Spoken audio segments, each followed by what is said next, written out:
This case is an excellent example of additional structures we can see beyond what the clinical case was for.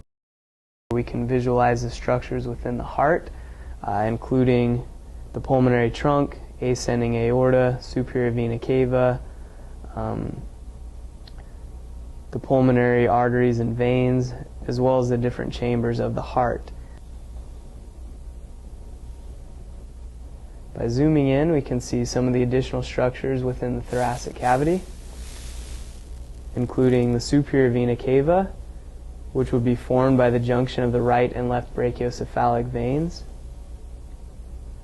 the ascending aorta, which would give off branches off of the arch of the aorta, including the brachiocephalic trunk, the left common carotid, and the left subclavian arteries. It would then continue as the descending or thoracic aorta, which would pierce the diaphragm approximately at the level of the 12th thoracic vertebra, which we can see here posteriorly as the 12th rib joins with this vertebra. If we add in the soft tissues as well as the hard tissues from our selection screen,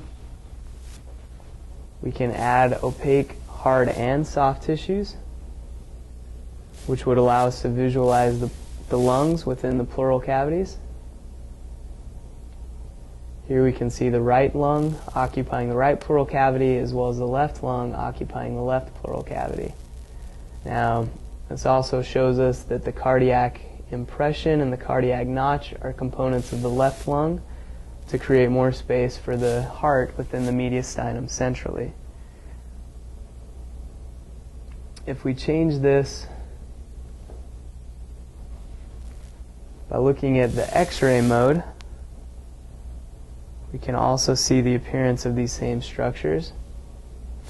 The heart centrally within the mediastinum, the presence of the ribs posteriorly coming off of the vertebral bodies, as well as the presence of the diaphragm.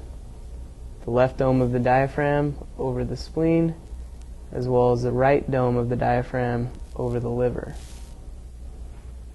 Next, we can look at the opaque soft tissues to gain a better visualization of the branching of the bronchus within each lung, where we can see the branching from secondary to tertiary or segmental bronchi within each of the pleural cavities.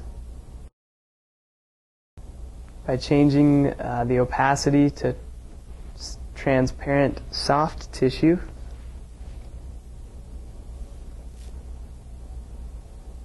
you'll be able to isolate out the lungs within the pleural cavities as well.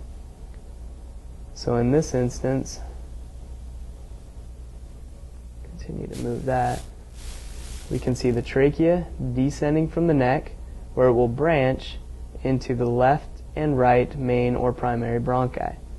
We can see that the right main bronchus is shorter than the left, and it is also more vertically oriented, which would explain how in many patients something that was swallowed or ingested, inadvertently ending up in the windpipe or the trachea, will predominantly end up in the right lung.